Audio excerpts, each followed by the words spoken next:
Ito yung lamb meat. So gagawin namin ngayon ay magluluto kami ng curry. Ito may village. What's this one, brother? Coriander. Yeah. This one Cinnamon. cinnamon. Cinnamon, and this one village, and this one is The rosemary, dried. The other, cumin seed. cumin seed. Cumin seed, and this one is like Like a black pepper one. This one. oh yeah, same. This one, yeah. And we have also here the same, and we use Onion.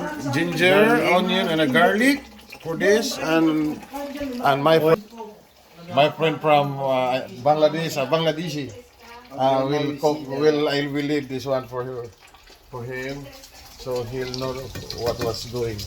So here's now, brother. Hi. You are using olive oil. Olive oil, right? Soybean oil. What's that? Soybean oil. Soybean oil. Yeah. Because I saw sometimes in a European recipe, they are cooking, they're using like an olive oil, and they put a rosemary leaf, but that was in another story. Yeah, they're deep fried. All those ingredients are mixed, and I can smell something really good. And the ginger we'll put later. Okay. And I had also a grated onions, garlic, and some of the ingredients and herbs are already here. They are mixing with them because you know, those lamb meat are maybe around 2 kilos. More than that. Oh yeah, might be more than 2 kilos, like 3 kilos, I think. And they're now preparing to put that one, so I'm gonna stop this video and then we'll continue later. Okay. Powder. So this one is some of other ingredients that we gonna put, the spices. What is one? Yellow powder. Yellow powder. And this one is paprika. Chili powder. Chili powder. This one is seem like a curry powder. Yeah, curry. And this one, This is the cumin. Cumin powder. Like we put the other like this. No, cumin seed. Yeah. Cumin seed. This one. And then there's some of the ingredients. Yeah. The chili, the red and the green ones. By the way, my friend is an Islam, and yeah, I love Islam, and yeah, they are good people like us. We are brothers anyway. So yeah, so grabbing anghang. Yeah. Tutuloy na lang natin ito mamaya, mga katimawa, ha. Something give the onion, something fry. Yeah. After put the garlic, you see now you mix. Okay? Oh yeah. Because this onion is not get very fast. Okay? No ground very fast. Yeah. So Okay, that one that's why will we fry that one. first. Yeah, that one we need to dry that one, so the smell will comes up, and then it Yes. smells good. Yes. Oh yeah. Okay. Yeah, there start the moisture now. Yeah. See, my friend was really a master of this because he was If I go from to the shape, right? yeah. He's the chef cook in Bangladesh. So he's from Bangladesh actually. See? So we're gonna stop this one and carry on, and then what? Use some What's salt. Okay, yeah, salt. You salt it more or less. Yeah, no problem. Then you just like measuring how much you lamb you put, how many kilos. Just yeah, minimize. just estimate. Estimate, and later on you can Yeah, check and put once again. yeah. Just normally you put the less first. Yeah, and then add when Later on, yeah, check and add. add a bit if you taste like you're not satisfied with the Not satisfied. yeah. Yes. So here comes mga katimawa. Ito na, tinuturuan na ako ng master of curry and basmati. Pero ito siya, hindi ito siya biryani ngayon. Ito siya, what do you call this recipe, brother? Just like a curry. Yeah. Lamb curry. Mutton curry, chicken curry. Yeah. You see the put in the yellow powder. Yellow powder. The 2 spoon. then the chili already we have. And so more spicy we make. Yeah, the chili powder. One more time the chili powder. powder. The more spicy. This one the cumin seed powder. Yeah, cumin seed powder. 1 spoon. 1.5. 1.5. Okay. Measure Wow, this. wow. If you put the more, It really smells good. Ayan na po mga katimawa. even in it, Does it need to put some potato? Tomato? tomato if you want. I have you can put. tomato in my house, but I forget to. I If forgot to tomato bring. you put, What about the paste? up to you. Oh yeah, so If you like to put, you put. If you don't since na nakalimutan ko yung tomato, pwede yung tomato na sariwa, yung hinog na hinog. okay, put some water. Yeah, and then pwede rin ang tomato paste, but since na we forget to bring, so yeah, it's up. It's my friend told me that it's up to me if I put potato or not, tomato or not. But Here you can put Yeah. potato also. yeah, potato. We're gonna put potato. So we have prepared already here. See? Yeah, but need some tomato also. This one. Boiling. So we need to continue our video later while waiting for the meat. Are you gonna put that one?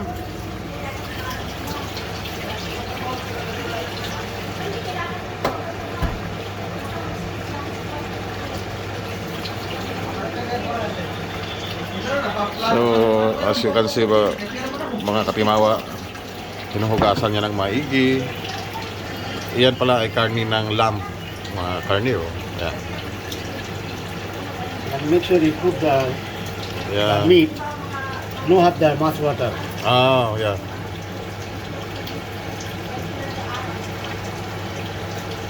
So yeah, they're starting to putting the meat on the pan.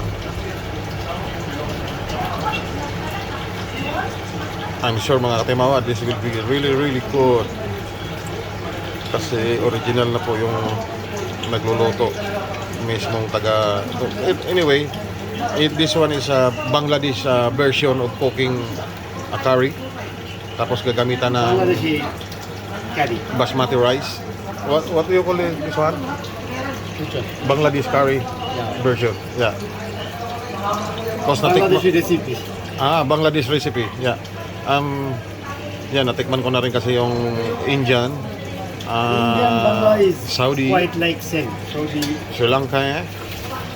So, try ko na rin naman yung Now iba. the mixed all these See, things. they're now mixing.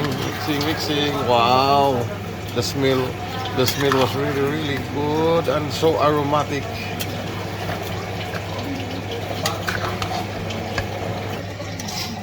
Wow. Grabing bango. Hindi mo maisip mga katimawa na anggo or parang kambing kasi actually yung mga karniro, lamb, sheep or ram, mga mas maaanggo pa yan sa kambing, pero dahil sa mga herbs and spices na nilagay ito, Now need to cover. nawawala yung amoy. So we leave that one for how long, brother? Maybe 1 hour or 1 hour like this. oh yeah, yeah. Total 1 hour need. Yeah. So, in a medium heat, No, fully heated. fully heated. So, yeah, ito mga mga katimawa. Touchscreen po yung oven ha, yung range kurente. Pero yan oh, nagbabaga siya. Yeah, this Ang is salamin. electric. Yeah, electric. Pero kailangan din, ang gamit mo, pang ganito rin siya. Hindi yung kaldero lang sa atin. So yan oh, touchscreen yan. Glass. So mamaya lang konti mga katimawa, itutuloy natin yung ating video. So, ito na po mga katimawa. Sasalang na ng rice. Ito siya lamb curry, kaya iba siya sa biryani. Biryani is the same procedure on it's not the same procedure with this curry. The biryani was mixed in rice. White rice. Yeah. It's a white rice and a long grain rice. See? You can eat more. White rice and curry rice. You can eat too much. In biryani. In here. Biryani, you can eat too much. Yeah. In basmati. Yeah. If with rice, you can eat more. Yeah, yeah. Curry and rice, right? You can eat more. So Biryani, you cannot. yeah, they cook the rice so simply, so simple, and the curry and the lamb curry is yeah, this is it now after long time of waiting. Yeah, ang lambot-lambot na mga katimawa. Itong mga bawang nga yan, ilalagay yan sa bigas mamaya. Yan, inuugasan niya. Talagang mapapakain ako ng marami nito mamaya. Marami akong lambdo na karne. So you know the ratio of the rice in the water? Later on. Just yeah. You know by for using your eyes or just estimate or like that, something like. Later I can see. Once I get right, I can see that. So that one enough. So very simple, eh? Yeah. And then put in a rail and just yeah, just touching the glass, and it goes like this already. So this one is the highest temperature, 9, Yeah, electric. and yeah, you see the coils, but this one is a glass. See? So kailangan lang talaga na pang ganito yung mga kalderong gagamitin, pang ganyan din. Stainless or non-sticky cooking pan. So ito ilalagay yan mamaya. Kasi ang biryani kasi mga katimawa, merong pasas. Yun, pasas, saka kasoy, saka niluluto rin yung ginigisa ang ingredients bago mo ilagay yung bigas na nakababad sa tubig. So ito siya, iba. So makakatikim ako ng kakaibang delicacy. Wow! Sarap mga katimawa. Oh. Purong karne. Tinanggal ko yung mga fats niyan eh. So we'll be back later. Mga katimawa. No. Sorry. It's the whole garlic. Yeah, so I got wrong because it's not in the rice. Ang garlic pala na mga buo-buo ay dito pala sa curry nilalagay para daw maging masarap ang bango at maganda ang amoy niya.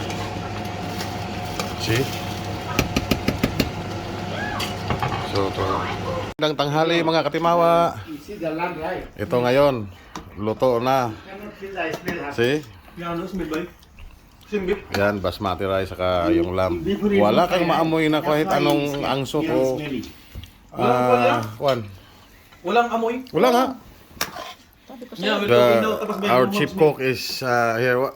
Brother, what's your name, brother? My name Tapos. Tapos. Yes.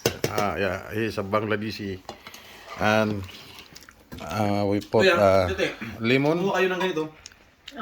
Lemon. Sabi yan sa kanin. Ihalo nyo yung Magkamay lang kami kasi tapos lemon. Lemon, brother, lemon. Yeah, I think. Okay, kakain na kami mga timawa. Tapos na yung ating recipe. Kita nyo ng katimawa yung buong garlic, oh. Ang lambot, ang sarap iulam sa kanin din. Wow, sarap, sarap anghang. Pag nagkakari ako, ganito ginagawa ko, nalagyan ko ng bawang. Pag maluto yung niluluto mo, lagyan mo ng bawang. Yung karne, ang lambot. Oh.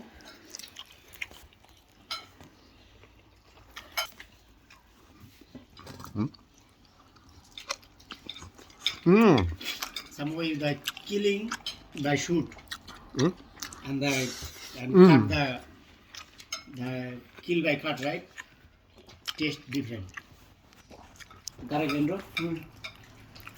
Not same. Sarap. Maanghang pero masarap.